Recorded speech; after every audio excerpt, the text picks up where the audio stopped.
Welcome to my class. I'm looking forward to learning with you. All the SEM1 general students of this college, Mahadevananda Mahavidyalaya, and others must follow this introductory lecture for participating in online classes, mode of interaction, their duties, and other associated conditions. Already, যারা এই কলেজে join করেছো,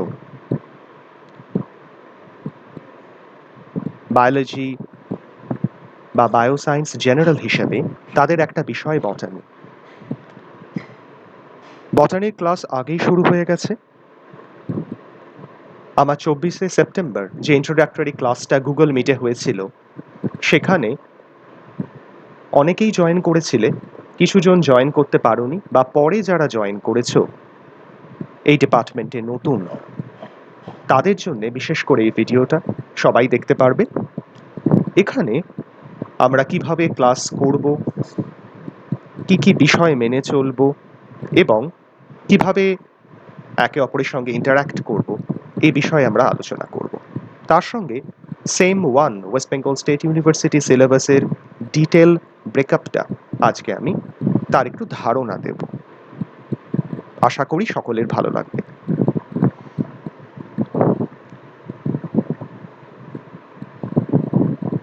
West Bengal state university থেকে যে draft সিলেবাসটা দেওয়া হয়েছে, আমাদের যে হোয়াটসঅ্যাপ গ্রুপটা তৈরি করা হয়েছে বটানি ডিপার্টমেন্টের মহাদেবানন্দ মহাবিদ্যালয়, অধিকাংশই সেখানে জয়েন করে গেছো।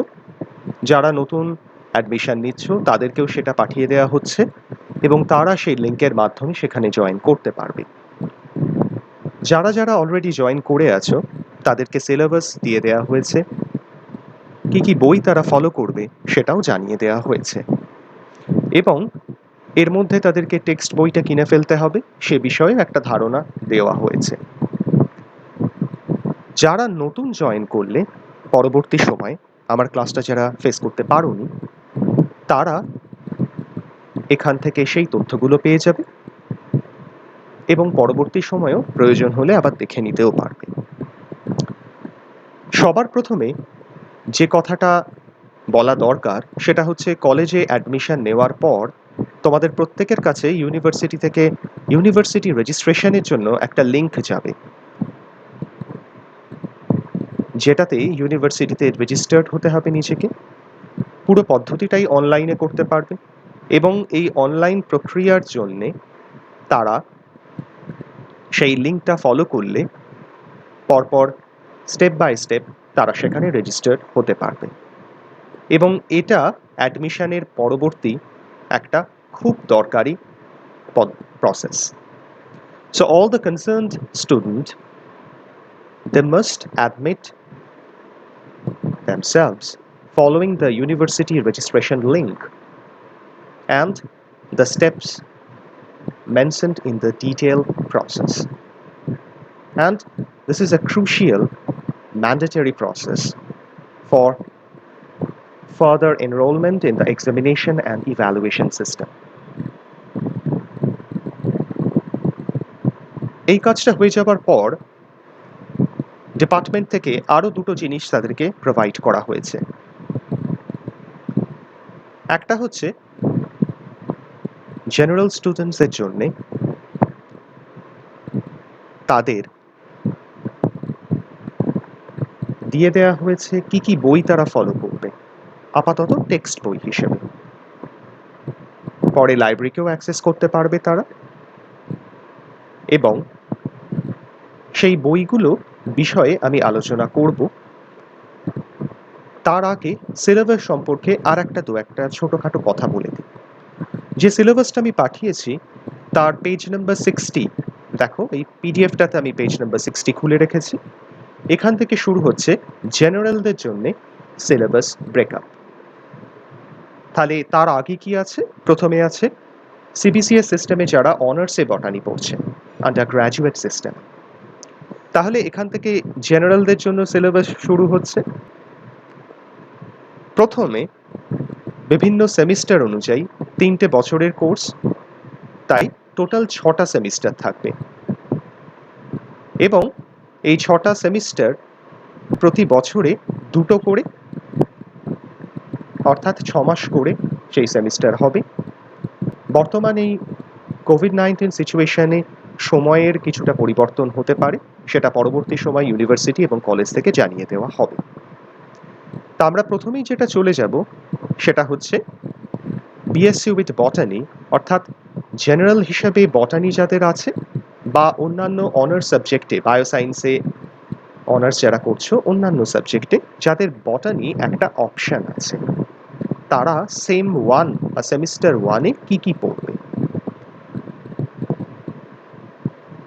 এখানে দেখো একটা শব্দ পাচ্ছ, কোর কোর্স। এখানে কোর বলতে আমরা একটা পেপারকে ডিনোট করছি, যেমন পেপার 1, পেপার 2 হয়। এখানে সিবিসিএস বা চয়েস বেসড ক্রেডিট সিস্টেমে কোর বলতে এক একটা পেপারকে বলা হচ্ছে। সেমিস্টার 1-এ যে পেপারটা আমরা পড়ব সেটা বায়োডাইভার্সিটি, অর্থাৎ মাইক্রোবস, অ্যালগি, ফাঞ্জাই এবং আর্চিগোনিয়েট, এই বিষয়ের উপরে। ভালোভাবে লক্ষ্য করলে আমরা দেখতে পাবো যে এই কোরের মধ্যে বা পেপারের মধ্যে কতগুলো ইউনিট আছে। টোটাল এখানে 7টা ইউনিট আছে। সামান্য একটা প্রিন্টিং মিস্টেক আছে, জিমনোস্পামের ইউনিটটা 7 হবে। তা এই 7টা ইউনিট বা 7টা সেকশন আমরা একে একে আলোচনা করব। এটা এই সেমিস্টারে, পুরো সেমিস্টার জুড়ে আমরা আলোচনা করব, তোমাদের থেকে শুনব, আমাদের কথা তোমরা শুনবে এবং প্রত্যেকে আমরা এটা নিয়ে শিখব কিছু।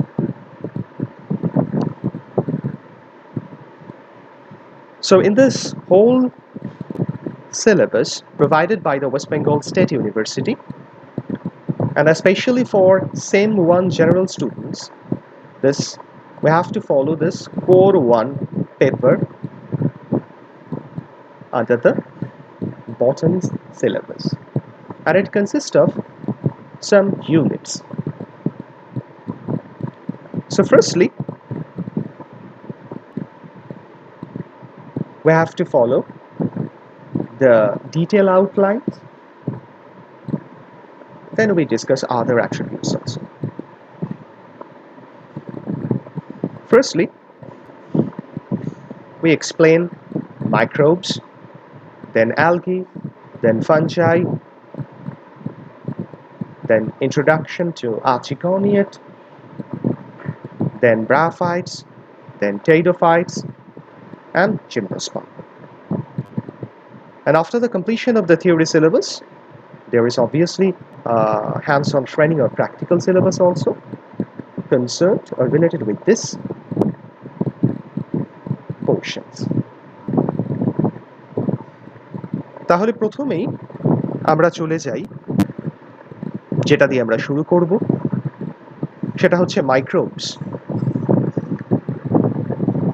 এর আগে যারা নতুন অ্যাডমিশন নিয়েছো তারা হায়ার সেকেন্ডারি, সেটা যে কোনো বোর্ডের হতে পারে, তারা পড়ে এসছো এবং টেক্সট বইয়ে মাইক্রোবস বা অণুজীবের কথা পড়েছো। বিশেষ করে ক্লাস 11-এ ডাইভার্সিটি অফ অর্গানিজমসে তোমরা মাইক্রোবসের কথা জেনেছিলে। তাই এখানে আমরা ভাইরাস সম্পর্কে জানবো, তাদের জেনারেল স্ট্রাকচার জানবো, তারা কিভাবে রেপ্লিকেশন করে থাকে জানবো, এবং বিভিন্ন রকমের ভাইরাসের জানবো। যেমন আমরা আগেই জানি ডিএনএ ভাইরাস রয়েছে, কিছু আরএনএ ভাইরাস রয়েছে, তার মধ্যে কিছু সিঙ্গেল স্ট্র্যান্ডেড রয়েছে, কিছু ডাবল স্ট্র্যান্ডেড রয়েছে। তাদের মধ্যে বেসিক্যালি তারা কিছু রোগ সংক্রমণ করে থাকে, তাদের মধ্যে কেউ কেউ রয়েছে তাদের থেকে তারা ইকোনমিক্যালি ইম্পর্টেন্ট কিছু কিছু ক্ষেত্রে। এরপরে চলে যাব আমরা ব্যাকটেরিয়া, তাদের জেনারেল স্ট্রাকচার জানবো, ব্যাকটেরিয়া কীভাবে আবিষ্কার হয়েছিল জানবো, তাদের সেল স্ট্রাকচার, ইন্টারনাল, এক্সটার্নাল, এই ডিটেলসগুলো জানবো, কত রকমের হতে পারে, তাদের রিপ্রোডাকশন সম্পর্কে জানবো এবং রিপ্রোডাকশনের বিভিন্ন ধারণাগুলো আমরা পাবো, like vegetative, sexual and recombinational patterns etcetera. তার মধ্যে বিশেষ করে আমরা গুরুত্ব দেব রিকম্বিনেশন, যেটা 3 ভাবে হতে পারে, সিলেবাসে বলা আছে দেখো, কনজুগেশন, ট্রান্সফরমেশন, ট্রান্সডাকশন। এবং এই ডিটেলসগুলোতে কিভাবে তারা কাজ করছে সেগুলো সম্পর্কে আমরা ধারণা পাবো। আর ইকোনমিক ইম্পর্টেন্স তো থাকবেই। এরপরে আমরা চলে যাব অ্যালগি। আগে ছোটবেলায় যাদেরকে তোমরা শ্যাওলা বা শৈবাল হিসেবে চিনে এসছো।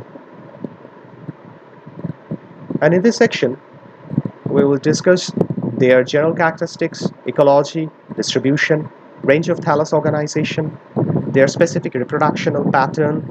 It may be vegetative, it may be sexual, it may be asexual, or some specialized mode. In this case, here we follow the algal classification system proposed by Lee.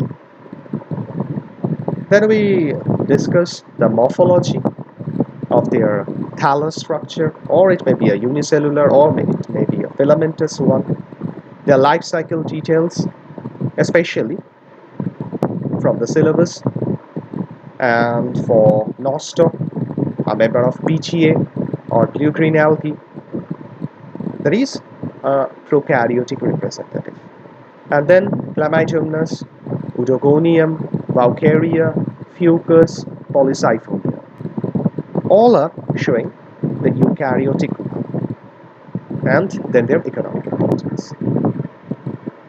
And in the fungi, যেটাকে আগে আমরা পড়েছিলাম শৈবাল, আগে আমরা algae সম্পর্কে জানলাম, এরপরে আমরা ফাঙ্গাস, যাকে আমরা আগে ছত্রাক হিসেবে জেনেছি।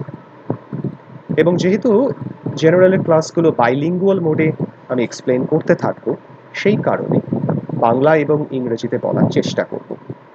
কারো কোনো অসুবিধা হলে অফিসিয়াল হোয়াটসঅ্যাপ গ্রুপে তারা যোগাযোগ করবে, বা কোনো কোয়ারিজ থাকলে, কোনো তাদের তথ্য জানার হলে তারা হোয়াটসঅ্যাপ গ্রুপে জয়েন করবে। প্রথম থেকেই এটা তো বলেই দিয়েছি, এবং সেখানে আমরা ডিসকাস করব। এছাড়াও যেহেতু আমি ইউটিউব ভিডিও দেব, সেখানেও তারা কমেন্ট বক্সে তাদের কিছু জানার থাকলে তারা জানতে চাইতে পারে।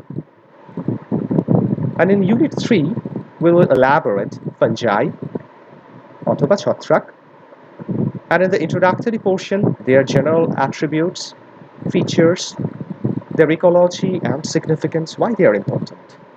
Then, like the previous one, that is like algae, their range of thallus organization, their cell wall composition is completely different from algae, their nutrition, their reproduction, and classification. And for classification purpose, we have to follow the Haxworth system of classification. Then we will provide you some basic idea on that you can differentiate between the true fungi and others, their general characters, ecology, and significance. Life cycle of Rhizopus, Penicillium, Puccinia, Agaricus, etc. And in this section, we are providing the basic details of their structural architecture along with their disease cycle, whether they are important for as disease-causing organism in various other organisms, not only in plants, like animals, human beings, etc. Then we can explain the symbiotic association, অথবা বাংলায় যেটাকে আমরা পড়েছিলাম মিথজীবীয় সম্পর্ক। সবচেয়ে প্রথমেই আমরা আগে লাইকেনের কথা তো আগে থেকেই পড়েছি, যেখানে লাইকেন সম্পর্কে আমরা এখানে জানতে পারবো their general account, their reproduction, significance. আশা করি প্রত্যেকেরই মনে আছে লাইকেন শৈবাল এবং ছত্রাকের একটা মিশ্রণ, অর্থাৎ এখানে শৈবাল এবং ছত্রাক একে অপরের সাহায্যের বিনিময়ে পরস্পর একসঙ্গে থাকে। এরপরে আমরা আরও একটা symbiotic association পড়ব, যেটা হচ্ছে mycorrhiza. That is the association between fungus and roots of higher plants. It may be ectomycorrhiza, it may be endomycorrhiza, or it may be ectendomycorrhiza. And obviously, we must know their significance or their importance also, as they are very important as they increase the surface area, and by this way, the root can absorb much more nutrients, much more effectively, efficiently. তাহলে এর ফলে তাদের growth অনেক ভালো হবে, তাদের বৃদ্ধি ভালোভাবে হবে এবং তারা খুব ভালোভাবে বেড়ে উঠবে। এবং যদি সেটা কোনো ইকোনমিক্যালি ইম্পর্টেন্ট শস্য হয়, ফসল হয় বা গাছ হয়, তার ক্ষেত্রে আমরা দেখব এটা তো আরও বেশি দরকার। এরপরে চলে যাব আমরা ইউনিট 4, ইন্ট্রোডাকশন টু আর্চিগোনিয়েট। এটাও কিন্তু আমরা পড়েছি। অনেকের হয়তো মনে হচ্ছে অজানা, কিন্তু অনেকেই আমরা সকলেই জানি। বিশেষ করে বেঙ্গলি ভার্সনে যারা পড়েছি, অনেক সময় টার্মিনোলজিগুলো আমরা জানি না, বা স্যার বা ম্যাডামরা বলে দিলেও আমরা খেয়াল করি না, কিন্তু এখন তো খেয়াল করতেই হবে। জেনারেল কোর্সে যদিও আমরা বাংলা এবং ইংরাজি দুটোতেই উত্তর দিতে পারবো, কিন্তু ভালো বই আরও ভালোভাবে পড়তে গেলে আমাদের জেনে নিতে হবে অন্যান্য আরও কী কী বই রয়েছে, আরও কী কী ভাষায়, বিশেষ করে বাংলার বাইরে। সেক্ষেত্রে ইংরেজিটাকে অবশ্যই খেয়াল রাখতে হবে এবং টার্মিনোলজিগুলোকেও জানতে হবে। তা ইন্ট্রোডাকশন টু আর্চিগোনিয়েটে প্রথমেই আমাদের একটা ধারণা দরকার যে আর্চিগোনিয়েটটা কী। অবশ্যই তাহলে আর্চিগোনিয়া রয়েছে এমন যে সমস্ত উদ্ভিদদের আর্চিগোনিয়েট আমরা এক কথায় বলে থাকি, অর্থাৎ a plant which have archegonium. তাহলে এবার আর্চিগোনিয়ামটা কি? It's a specialised female reproductive organ and encountered in certain plants like ferns, mosses, etc. যদিও আমি ফার্ন আর মস এই শব্দটা ব্যবহার করলাম, তবে এখন থেকে কিন্তু আমরা আর এই শব্দগুলোকে ব্যবহার করব না। আমরা যেহেতু আরেকটু শিখব, জানব, সেই জন্য আমরা ফার্ন এবং মসকে এদের বটানিতে স্পেসিফিক্যালি আরও কীভাবে নামে ডাকা যেতে পারে নির্দিষ্টভাবে, সেটা আমরা জেনে নেব। তাহলে আর্চিগোনিয়াম যাদের রয়েছে তাদের নিয়ে যে প্ল্যান্টসগুলো রয়েছে তাদের বৈশিষ্ট্যকে আমরা আর্চিগোনিয়েট এই পোর্শনে এক্সপ্লেন করব। কিভাবে সেই আর্চিগোনিয়া বিয়ারিং যারা আর্চিগোনিয়েট প্ল্যান্টসরা, তারা কিভাবে আস্তে আস্তে জল থেকে ডাঙার দিকে এগিয়ে এসছে, কিভাবে তাদের পরিবর্তন হয়েছে, সেগুলো আমরা এখানে জানব। অল্টারনেশন অফ জেনারেশন কিভাবে তাদের হয়েছে, সেগুলো আমরা সম্পর্কে ধারণা পাব। এরপরে ইউনিট 5 আর ইউনিট 6, এখানে যে বললাম দুটো শব্দকে আমি ব্যবহার করছি, কিন্তু তার ঠিক ধারণাটা সম্পর্কে আমরা জেনে নেব। একটা হচ্ছে ইউনিট 5 ব্রায়োফাইটস। একটু আগেই আমি ব্যবহার করেছি মস। এটা আমরা ক্লাস 9, 10, 11, 12 এখানে ব্যবহার করেছি, যদিও 11, 12-এ আমরা ব্রায়োফাইটস এবং টেরিডোফাইট সম্পর্কে স্পষ্ট ধারণা পেয়েছি। তাহলে মস এক প্রকারের ব্রায়োফাইট, কিন্তু সব ব্রায়োফাইটসরাই মস নয়। আমরা জানবো there are so many types of bryophytes. It may be, if we follow the classification system, either they are Hepaticopsica, or they are Bryopsida, or they are Anthroceratopsida. অর্থাৎ বিভিন্ন রকমের ব্রায়োফাইটস হতে পারে। মস মাত্র তার একটা ধরন। ঠিক সেরকমভাবে এখানে আমরা জেনারেল ক্যারেক্টারিস্টিক্স পড়ব, how they show their adaptation to land habit, their classification system proposed by Proskauer, their range of thallus organization আগেরগুলোর মতো, their systematic position, morphology, anatomy and reproduction. কি কি জেনাসগুলোকে আমরা আলোচনা করব? Mertensia, Anthoceros and Funaria. And their ecology and economic importance of bryophytes with special mention of Sphagnum. তাহলে এই জেনাসগুলোকে আমরা আলোচনা করব এই পোর্শন। তাহলে আজ থেকে মসকে আমরা ব্রায়োফাইট হিসেবেই চিনব। নেক্সট ইউনিট 6-এ আমরা টেরিডোফাইটস, একেও আমরা ফার্ন বলে জেনে থাকি, যদিও অনেকেই আমরা জানি কিছু ফার্ন, এই যে ফার্ন এর অ্যাকচুয়ালি টেরিডোফাইটস, অর্থাৎ টেরিডোফাইটসের মধ্যে এমন কিছু টেরিডোফাইট রয়েছে যাদেরকে আমরা ফার্ন বলছি, কিন্তু সব টেরিডোফাইটই ফার্ন নয়। সেই জন্য ভালো তাদেরকে আমরা যদি টেরিডোফাইটস বলেই ডাকি। So in this unit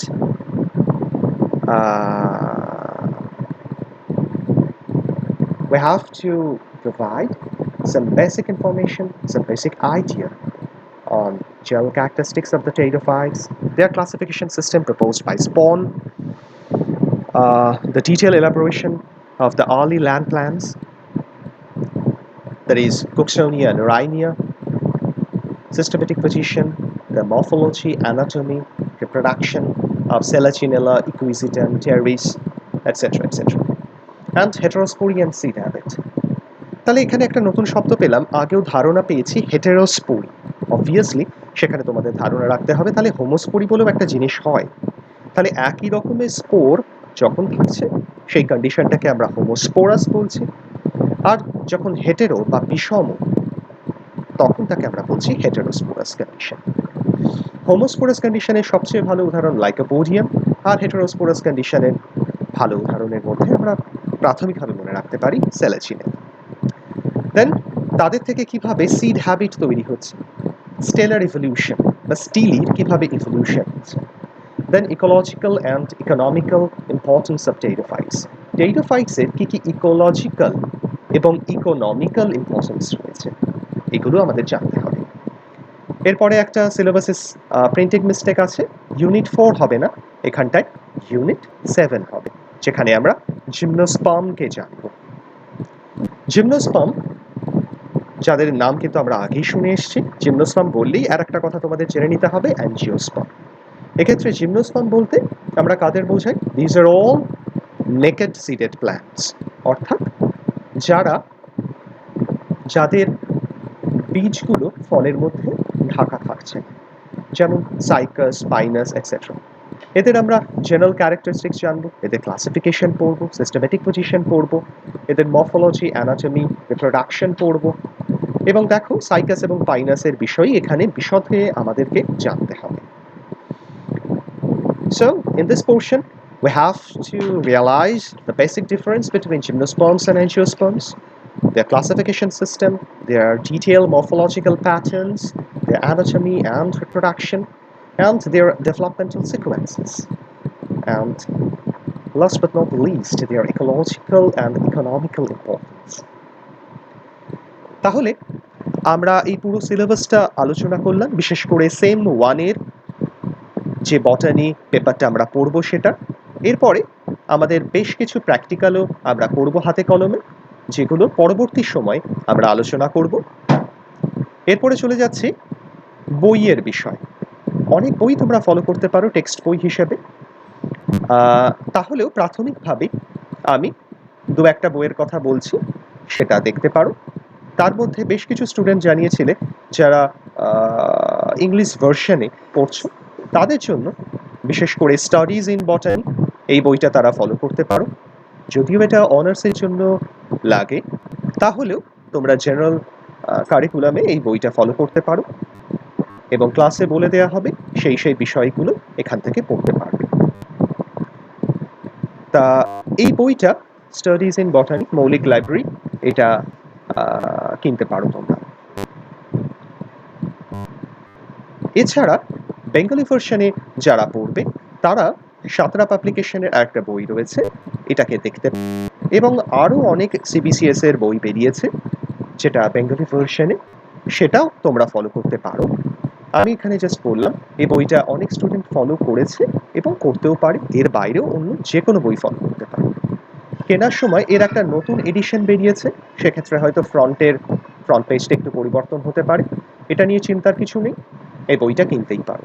এবং ক্লাস শুরু হয়ে যাবার দিনই বলেছিলাম ইমিডিয়েটলি বইটাকে কিনে ফেলতে হবে, কারণ বই না থাকলে টেক্সট বই ছাড়া কিন্তু ক্লাস করা যাবে না। আর যে কোনো অনলাইন ক্লাসের ক্ষেত্রে প্রত্যেকে ক্লাস নোট নেওয়ার জন্য পাশে যেন একটা নোটবুক রাখবে। এবার সিলেবাস বাদ দিয়ে আরও 2-1টা কথা বলার আছে, সেটা হচ্ছে যে বটানি ডিপার্টমেন্টের অফিসিয়াল যে হোয়াটসঅ্যাপ গ্রুপটা রয়েছে সেখানে তো সমস্ত তথ্য দেয়া থাকবে, সেখানে যারা যারা ক্লাস নেবেন তাদের বিষয়ে তথ্য দেয়া থাকবে, এই সমস্ত কিছু সেখানে দেওয়া থাকছে। আর প্রত্যেকটা ক্লাসে জয়েন করার আগে যে ফ্যাকাল্টি ক্লাস নেবেন তিনি সেই দিন বা আগের দিনে জানিয়ে দেবেন। যদি গুগল মিটে নেন তাহলে তার লিঙ্ক দিয়ে দেবেন, যদি গুগল ক্লাসরুমের মাধ্যমে হয় তাহলে সেটা পরবর্তী সময় তোমাদের জানানো হবে। আর যদি প্রি রেকর্ডেড থাকে, যেমন এটা আমি প্রি রেকর্ডেড ভিডিও করে তোমাদের দিচ্ছি, সেটা ইউটিউব লিঙ্ক দেওয়া থাকবে, এবং সেখান থেকে তোমরা যে কোনো সময় বহুবার বা বারবার প্রয়োজন হলে ভিডিওটা দেখতে পারবে। আর অ্যাটেন্ডেন্স প্রতিটা ক্লাসের আগে, সেটা যে কোনো মোডেই ক্লাসটা হোক না কেন, যে কোনোভাবেই মেটেরিয়াল দেয়া হোক না কেন, সেটা পিডিএফে হতে পারে, ওয়ার্ড ডকুমেন্ট হতে পারে, ইমেজ ফাইল হতে পারে, হ্যান্ড রিটেন মেটেরিয়াল হতে পারে, পিপিটি হতে পারে, এই সমস্ত কিছু বিভিন্নভাবে আমরা প্রোভাইড করতে থাকবো এই গ্রুপটাতে। এবং সেই মেটেরিয়ালটা যেদিন দেয়া হবে সেই দিন ক্লাস শুরুর সময় তোমাদেরকে কিন্তু অ্যাটেন্ডেন্স ফর্মটা ফিল আপ করতে হবে। এটা একটা গুগল ফর্ম ক্রিয়েট করা হয়েছে, প্রত্যেক ফ্যাকাল্টির আলাদা আলাদা অ্যাটেন্ডেন্স ফর্ম থাকবে, এবং এই অ্যাটেন্ডেন্স ফর্ম ফিল আপ করে তোমরা তোমাদের অ্যাটেন্ডেন্সটাকে চিহ্নিত করবে। তাতে আমরা কখন জয়েন করেছো সমস্ত কিছু তথ্য আমরা পাবো, এবং ইন্টারনাল মার্কস হিসেবে একটা মার্কস থাকে, যেটা পরবর্তী সময় আমরা গুগল ফর্মে বা গুগল ক্লাসরুমে পরীক্ষা নেব, তখন তার মাধ্যমে তোমরা পরীক্ষাতে পার্টিসিপেট করবে, এবং এর উপরে একটা নাম্বার থাকছে, যেটা পরবর্তী সেম ওয়ান এবং অন্যান্য ইউনিভার্সিটি পরীক্ষায় আমরা পাঠাবো। যতটা ভালো পারফরমেন্স করবে সেই অনুযায়ী তোমরা মার্কস পাবে। এছাড়াও অ্যাটেন্ডেন্সের উপর নির্ভর করে তার একটা মার্কস থাকে, কাজে ক্লাস অ্যাটেন্ডেন্সটা ম্যান্ডেটরি। এখন যেহেতু প্যান্ডেমিক সিচুয়েশনের জন্য ক্লাস হচ্ছে না, মানে অফলাইন মোডে কলেজে গিয়ে, কিন্তু কলেজে সমস্ত কাজ হচ্ছে, আমরা কলেজে যাচ্ছি, এবং তার সঙ্গে সঙ্গে তোমাদের জন্য যাতে অসুবিধা না হয় অনলাইনে পুরো ক্লাস চলতে থাকছে, এবং এই অনলাইন ক্লাস অ্যাটেন্ডেন্সের জন্য এই গুগল ফর্ম তৈরি করা হয়েছে, এবং সেটাতে অবশ্যই তোমরা পার্টিসিপেট করবে। পার্টিসিপেট বলতে এক্ষেত্রে লিঙ্ক দেওয়া থাকে হোয়াটসঅ্যাপ গ্রুপে। ধরো আমার কালকে ক্লাস রয়েছে, যেমন বৃহস্পতিবার আমার বা এসবিজি স্যারের ক্লাস থাকবে, অর্থাৎ ডক্টর শুভব্রত ঘোষ, আমার অ্যাব্রিভিয়েশন থাকবে এসবিজি, রুটিনে দেখতে পাবে, এবং তার অ্যাটেন্ডেন্স ফর্মটাকে তোমরা ক্লিক করবে নিজের ফোন থেকে, এবং সেখান থেকে তোমরা অ্যাটেন্ডেন্স জাস্ট সাবমিট করলেই অ্যাটেন্ডেন্স তোমাদের হয়ে যাবে।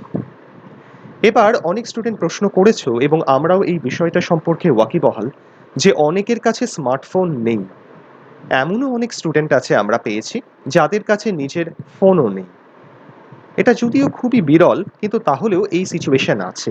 তারা কি করবে? তারা কি ক্লাস করবে না? তারা তো ভর্তি হয়েছে অনেক কষ্ট করে, অবশ্যই তারা ক্লাস করবে। তাদের পরিচিত বন্ধুবান্ধব যারা আছো, এবং আমাদের নাম্বার প্রত্যেকে দেওয়া আছে, যাদের এইরকম কোনো সিচুয়েশন রয়েছে, তারা সেই বন্ধুবান্ধবদের মাধ্যমে বা পরবর্তী সময় আবার যখন অফলাইন ক্লাস শুরু হবে তখন তাদেরকে রেমিডিয়াল ক্লাস বা স্পেশাল ক্লাস দিয়ে তাদেরকে আবার আলোচনা করা প্রচেষ্টা করা হবে। এছাড়াও এই ইউটিউব লিঙ্কটা থাকার জন্য এরা অন্য কোনো বন্ধুর ফোন থেকে অবশ্যই সেই ক্লাসটা করতে পারবে। কাজেই বই কিনে পড়াটা শুরু করো। আর দুটো বইয়ের কথা বলবো যেটা অনেকেই কিনে রাখতে পারো, খুব কাজের। সেটা হচ্ছে